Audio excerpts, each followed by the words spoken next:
ఏ పంచమి, నీ కొడుకు ఎక్కడే? నాకు పెళ్లి చేద్దాం అనుకున్న పిల్లని చెడగొట్టాడంటే ఆ నరికేస్తానని చెప్పు. ఏరా, నన్ను ఏమే అని పిలుస్తావా? నీ అమ్మని ఏమని పిలుస్తావరా? నీ తల్లికి చేసిన శాస్తే నీకు ఇస్తానుండు. నువ్వేం చేస్తావు నేను చూస్తాను. గొడవ పడకుండా బయటికి వెళ్ళిపోవడం చూడు. ఏ పోవయ్యా, ఊరికే వాక్కుండా బయలుదేరవయ్యా.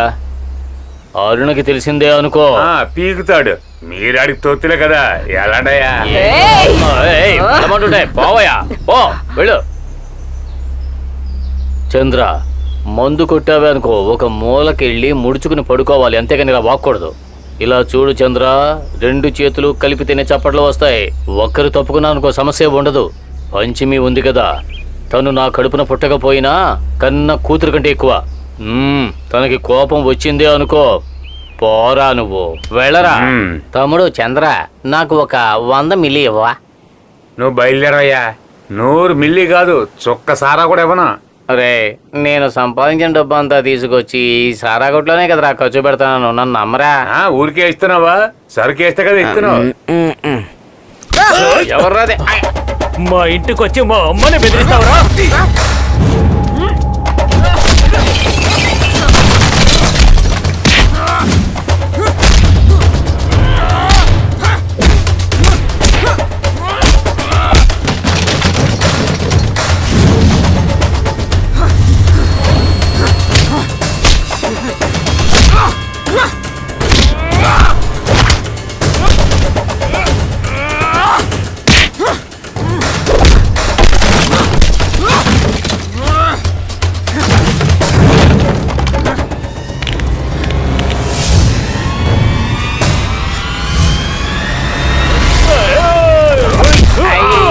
చంద్రానికి చంపేస్తున్నారే, ఎవరైనా రండి రండి, ఎవరైనా రండి, త్వరగా రండి, వచ్చి కాపాడండి.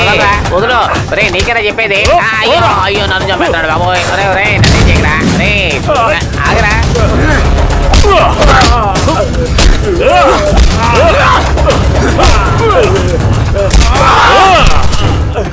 ఒరే ఒరే ఒరే ఒరే, నా కొడుకుని వదలరా. ఒరే నా కొడుకుని ఏం చేయకరా.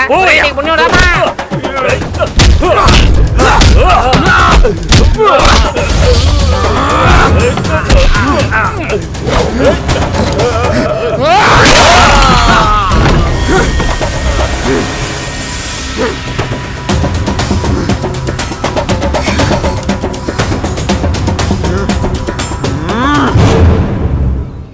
దేవుడా, ఎవర్రా నా బిడ్డని ఇలా కొట్టి పడేసింది? వీడికి మాత్రమే కాదు, నీ మొగుడికి కూడా పడ్డాయి. ఏమయ్యా చూడు, దీన్ని ఇలాగే వదిలేస్తే బాగుండదు. నా కొడుకుని తీసుకెళ్ళయ్యా. అరే తీసుకెళ్తున్నావు, మళ్ళీ అక్కడ తీసుకెళ్లి దెబ్బలు తినిపించడానిక? వాడిని నరికి పారేస్తాను. వాడిని అడగడానికి ఎవరు లేరనుకుంటున్నారా? వద్దంటే వినవు కదా, దెబ్బలు తిన్నావు. చంపేస్తాను, చంపేసి ముక్కలు ముక్కలుగా చేసి సముద్రంలో వేస్తా. క్షమించండి, మాకు ఏ పాపం తెలీదు. మేము ఈ ఊరు వదిలేసి వెళ్ళిపోతాం. వెళ్ళిపోవాలి, వెళ్ళి తీరాలి. ఈ ఊరికి నాయకుడు ఉన్నాడు, ఇక్కడ నీతి న్యాయం ఉన్నాయి. ఎవరు తప్పు చేసినా మేము ఒప్పుకోం. నీకు తెలుసు కదా, ఇంతకు ముందు మీరు ఉన్న ఊళ్ళో మిమ్మల్ని ఊరొదిలి వెళ్ళిపోమన్నారు, అందుకే ఇక్కడికి వచ్చారు. ఆ యజమాని పార్వతి ఇద్దరు ప్రేమించుకున్నప్పుడు నీకు పెళ్లి చేయకుండా మీ అమ్మ పడవ కొనడానికి ఎక్కడికో వెళ్ళింది. అప్పుడు కూడా నేను నోరు మూసుకునే ఉన్నాను. నేను వాళ్ళని సమాధానం పరిచాను. ఇకపోతే మీ నాన్న ఆ కోదండం పెళ్ళాన్ని లేపుకొచ్చి దాంతో సంసారం చేస్తూ ఉన్నప్పుడు నాయకుడికి తాంబూలం దక్షిణ ఇచ్చారా లేదా? అది కాకుండా ఆ అమ్మాయిని ఇంట్లోంచి బయటికి గెంటేసినప్పుడు పెళ్ళైన ఆడపిల్లని వేరే జాతి వాడు చెడిపేసి చంపేసి సముద్రంలో పడేసినప్పుడు ఎన్నిసార్లు నీ కోసం ఈ ఊళ్ళో వాళ్ళ కాళ్ళ మీద పడి నీ తరపున నేను మాట్లాడాను తెలుసా? ఇప్పుడు చూడు, పెళ్ళైన ఒక అమ్మాయిని ఇంకొకడు చంపాలని చూస్తున్నాడు. ఒప్పుకోను, నేను ఒప్పుకోను. ఈ ఊరికి ఒక నాయకుడు ఉన్నాడు, ఇక్కడ కొన్ని నియమ నిబంధనలు ఉన్నాయి. వాడేదో ఫోన్లే బతికిపోతాడని గొప్ప మనసుతో వదిలేస్తే ఇప్పుడేంట్రా అంటే పొలం ఇచ్చినా నన్నే నువ్వెవడు అని అడిగే స్థితికి వాడు వచ్చేశాడు. ఇది నీకు చాలా న్యాయంగా ఉందా? ఒప్పుకోను, నేను అస్సలు ఒప్పుకోను. నరికి సముద్రంలో పడేస్తాను, తెలుసుకో. మ్మ్. మేమెక్కడ ఉండవు, వెళ్ళిపోతాం. మ్మ్. మమ్మల్ని క్షమించండి. హ్మ్. మా అబ్బాయిని దయచేసి క్షమించండి. మాకు ఏ పాపం తెలియదు. ఎక్కడికైనా వెళ్ళి చావండి, లేదంటే ఇద్దరిని ఆ?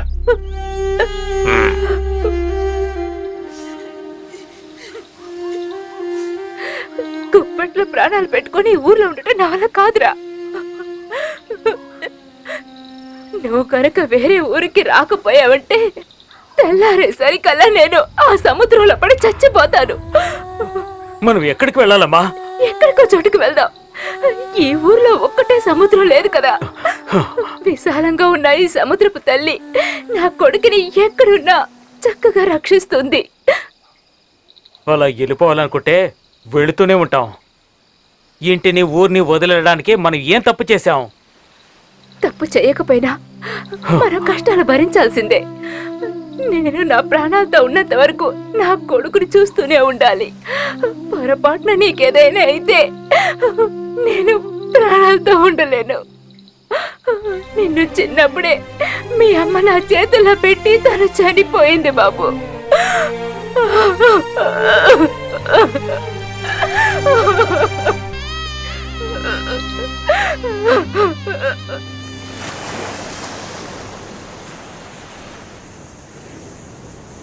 పట్టుకోమా. ఆ,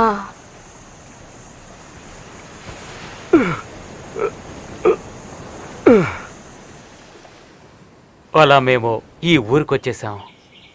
మా నాన్న పుట్టినరోజు మా అమ్మకు తెలుసు, కానీ ఇక్కడికి వచ్చినప్పుడు ఏమీ లేదు. మా నాన్నగారి తరపు దూర బంధువే ఆ గొప్ప శంకర్. మ్మ్. మన లక్ష్మీ భర్తే శంకరయ్య గారు. ఉన్నదంతా ఆయనే తీసుకుంటున్నారు. గుడిసె, తెడ్డు, పడవ అన్నీ ఆయనే తీసుకున్నారు. ఊరికే పోలేదు, చేసిన పాపానికి సముద్రం తల్లి తీసుకుపోయింది. ఇలాంటి పాపాలు చేస్తే సముద్రం తల్లి త్వరగా తీసుకెళ్లిపోద్దాలనే. అంతేకాదు, ఈ ఊరి పెద్ద అనుమతి తీసుకునే ఇక్కడ గుడిసేసుకున్నాం. చనిపోయిన పాండుగారి ఆస్తి కోసమే మేము ఇక్కడికి వచ్చామని అందరూ మొదలు పెట్టేశారు, పిల్లా పాపలతో సహా. ఎవరు వదలలేదు. కాటుక, మంచి కాటుక, కాటుక, మంచి కాటుక, అందమైన అమ్మాయిలు కళ్ళకు పెట్టుకునే కాటుక, మంచి కాటుక.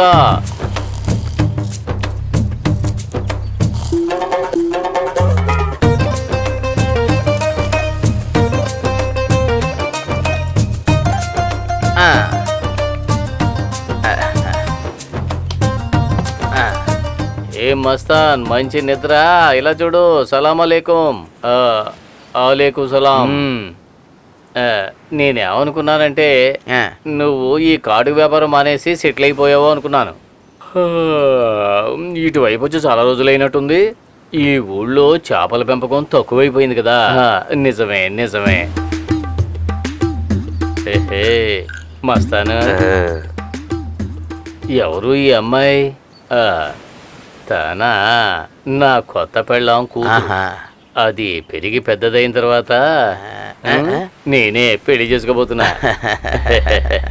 నీకు అంత ఆశ ఉండకూడదు మస్తాను.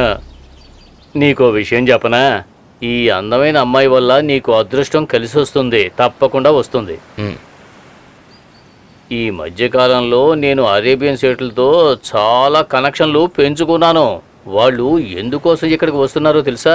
నిన్నే అడుగుతున్నాను, సంతోషంగా గడపడానికి. నువ్వు అనవసరమైన మాటలు మాట్లాడుతున్నావు. అనవసరమైంది కాదు, అవసరమైంది. నీకు అవసరమైంది. సేట్లు ఊరికే రావడం లేదు, బంగారపు కడ్డీలు, డబ్బు, నగలతో వస్తున్నారు. వచ్చిన వాళ్ళు ఇటువంటి అందమైన అమ్మాయిల్ని పెళ్లి చేసుకుని 2-3 నెలలు జాలీగా సంసారం సాగించి వాళ్ళ మోహం అంతా తీరిన తర్వాత బంగారాన్ని, డబ్బుని ఆ అమ్మాయి చేతిలో పెట్టేసి తలాకని చెప్పేసి వెళ్ళిపోతున్నారు. అలా వెళ్ళిపోతే ఈ అమ్మాయి ఎవరి సొంతం అవుతుంది చెప్పు? మస్తానికే కదా. ఈ ఆస్తి అంతస్తు ఎవరికి వస్తుంది? అది కూడా మస్తానికే. అప్పుడు మస్తాను ఎవరు? సుల్తాన్. మస్తాన్ సుల్తాన్. మంచి ఆలోచన చెప్పాను కదా. నీకు ఒక బోండా ఇవ్వనా? తీపి బోండాలైతే 2.